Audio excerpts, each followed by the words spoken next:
Hello everyone, I'm Sophie and I'm currently at Kecara Forest Retreat, Bentong, Malaysia. And this is the book that I'll be sharing from. This is by my guru, His Eminence the 25th Sam Tuku Rinpoche. And nothing changes, everything changes. I'll be reading from page 91 on the topic of get over it. Yes, we all make mistakes. The key is to face them. And before that, I will go to a picture to share with you. There you go. I put this picture there because we can always change and have our true nature emerge. Right, page 91. Yes, we all make mistakes. The key is to face them. So my point is this. We all slip. We all make mistakes. We all do things that we regret later. The key to that is not to hide our mistakes. The key to that is not to be oblivious to or try to go away from our mistakes. It is to face it and to make amends with the people that we have hurt and the people we have damaged. And sometimes we say, but I didn't mean it that way. It's okay. Most of us doesn't mean to hurt. But if the hurt has been done, from their perspective, they've been hurt. So if from their perspective they've been hurt, we have to question ourselves. What did we do? How did we act? And what words did we say that hurt them? Because you have to understand, maybe some people, when they were younger, they were shouted at a lot by an elder, and they have a lot of low self-esteem. So when we give them a slight angry look, or we tell them like, oh, go away, they might be very, very hurt because they've been used to that their whole lives, being put down in that way, so that when we say something as simple as go away, it might hurt them. Whereas a person who has self-esteem and confidence, when we say to them, go away, they say, okay, I'll see you later. I'll see you in a little while. People react differently. From our side, we didn't mean any harm. We don't mean anything bad. No, we don't. But sometimes people may take it wrong. So the issue here is not who is right or wrong. The issue here is we are one. The others are many. So instead of trying to make the others fit into our scheme and our thoughts and our projections and the way we think things should be, we should try to fit into others, especially if we are practicing Dharma, especially if we want to practice Dharma. The real practice of Dharma is not the wealth of a Dharma center, the physical growth of a Dharma center, that the Dharma center becomes bigger, bigger, bigger, that the temple becomes more wonderful and fabulous, and there are huge crowds. And it's just thousands of people seeing your Lama. That's not growth of a Dharma center. And anybody can do that. Businessmen can do that. False priests can do that. Anybody can do that. Anybody can draw a crowd as long as you have something to say, because there are many, many types of people out there. It doesn't matter if the crowd is big. It doesn't matter if the center is large or huge. It doesn't matter if the center is wealthy or not. Of course, if the center has sponsors and help and assistance and it grows, it's sincere, it will be of benefit to many people. But the real growth of a Dharma center is individual students and teachers seeing their mistakes, facing up to their mistakes, and expressing and apologizing and healing. That is the growth of a Dharma center. That's what we want from Kecara House. Kecara House or Dharma centers or churches or temples, all that should cater not to people just coming in and putting a joystick and then praying, give me luck, give me fortune, let me find a girlfriend or a boyfriend. No, it's not that. A temple or a church or a holy house is holy because it teaches you to be different than what you've been taught. And so in a Dharma house, when someone, teacher or student, finds their mistake and examines it, and if it takes them 1 day, 1 week, 1 month, 1 year, 1 decade to find their mistake, and they face up to it, and they own up to it, and they talk about it, that is the growth of Dharma. Why is that the growth of Dharma? Because Dharma grows when our mind transforms to something better, something much, much better. When our mind improves and faces itself, when we take responsibility, for what we are supposed to do, when we take responsibility for our emotions and our speech, and we take responsibilities for our mistakes, that is Dharma growth. What is Dharma? Dharma is right attitude, right conduct, right thinking. So when someone makes a mistake and they can face it to themselves, that is the most important. Telling other people is wonderful, but facing it to themselves is the best, because when we face our mistakes, then we are on the road to enlightenment. Why is that? That mistake will be removed. It will be filled with wisdom. You are not bad. There's another point of view. Page 93. So that's what I want in a Dharma center. Growth, inner growth, spiritual growth. I want husbands and wives to be very close. I want husbands and wives who have been estranged for difficulties or arguments that have gone apart to be close. I want husbands and wives to become very, very close. And I teach that type of Dharma because most of you will not be priests and monks. But if we can be a happy, harmonious husband and wife, the children are affected.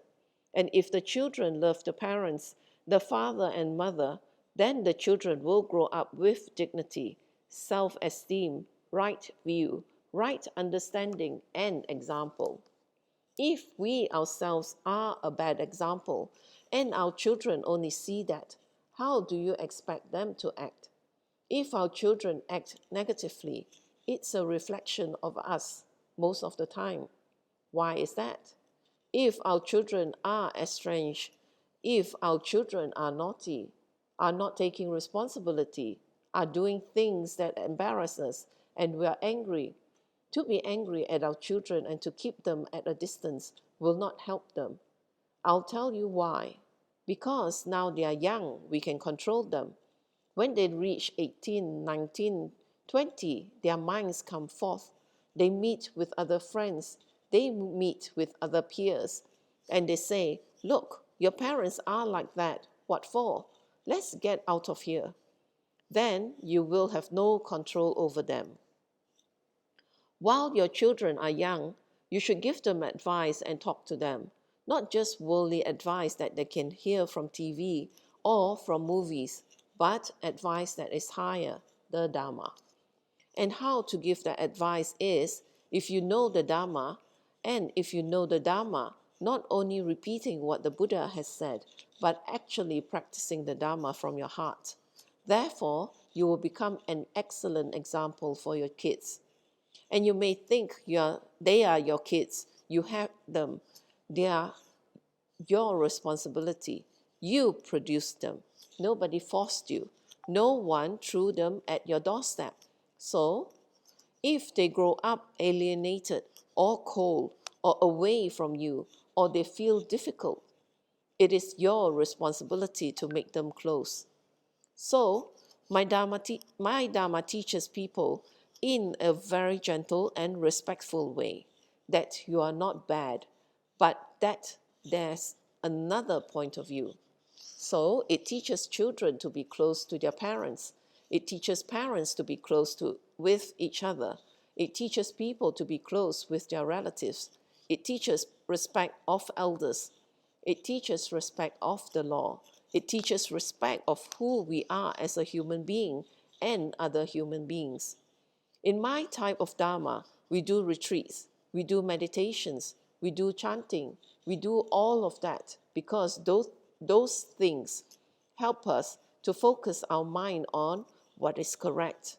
But the real practice of Dharma is at your level, harmony within the family, harmony with each other, harmony with your kids, harmony with elders, harmony with the law, harmony with your neighbors and everybody around you. And therefore, in my house, Kachara House, whether you're a Hindu, you're a Christian, you're a Buddhist, if you're atheist, it doesn't matter. You don't have to convert. You do not have to say, I'm your guru. You do not have to say you're a Buddhist because all that is completely irrelevant. What is relevant is not labels that are stuck up onto you. I'm a Buddhist. I'm converted. I've converted. Sam Rinpoche is my guru. All that is irrelevant. What is relevant is when you become closer to your wife and husband, when your difficulties are resolved, when your children start to listen more and more because they watch your own example through time and consistency, not once or twice, but consistently, that you can sacrifice your pleasures and what you like to do, your free time for the sake of your children. And when elders are respected by people who are younger, that should be the way. Whether elders are right or wrong, sometimes they are humans too. If they lived this long, they survived this long, they deserve our respect. And it's beautiful in Asian culture that we respect elders very much. And I am very for that. There needs to be some order in society. And also, my brand of Dharma is to respect the people around us and the people that we meet. Whenever I associate with others, may I think myself the lowest amongst all and hold others supreme from the depths of my heart. That's very important. This is called the 8 verses of thought transformation. That is the heart of the Dharma. That is our credo. That is the motto of our center. And with that, I end this sharing session here so that you may contemplate on what Rinpoche has said, has taught. And as Rinpoche said, we should be the example for our children. And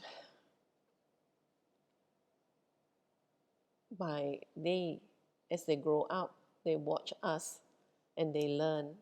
So even though, sometimes we are unaware and, of our actions, they are with us and they are actually very observant, just like my children, you know, um, or even us, being children, we learn from our parents as we grow up. So in whatever actions, outside, when we follow them, or when we're with them, so they set the example for us to follow. And usually growing up, we have no one else but them, that sets the example for us as guidelines. And so we grow up developing our habits or our perspective based on their actions. So that's why it's very, very important that we watch ourselves when we have children, that while we are with them, or even when we're not with them, we have to watch our actions and the way that we speak as well, so that they will grow up with good perspective and good habits to benefit others. So thank you for sharing your time with me, and I will end this with a completion dedication in Tibetan. Jangjo semcha rinpoche, make panam ge ishi, ke panam pame payang, gode godu pe washo. Toni to rinpoche, make panam ge ishi, ke panam pame payang, gode godu pe washo. Daso jini sapage wadi, tantandro wa kuna kampadang, jepa jesu no santrapai, tamping imporin to sa se sho. Ke wa kuntu yanda lamadan, drami choki pala no choching, sadam dangi yote razone, doje changi ngopanga to so. Ge wadi nyododa lama sangye droyone drowa chike malupa de isala go pasho choki ka posonga pa chosu nampa pe wala ge ki samasi wada antunki malu sangwasho dadan sengi disunda drewa songi latine ge wala santrapai tampa yoreva gyushi ni modele sendele ni mingo nyandele shi ni sentatu dele pa koncho songi jingilo koncho songi ngodroso koncho songi trasi sho Jesu nama kuserap ding ching nam katrini chochu ke padang lo sam tempe dromi sap songi droe mun satato ni gyushi gang ri rawe ko we shingam dem pendan dewa malu gyuene cheren ze wan ten singa so yi shape shiri padu deng gyushi home tompe ngodro malu pa den den dala sel du so kodan den palong chot nam ke pa so shik shuk ten sel. Thank you for sharing your time with me, and I'll see you for my next session.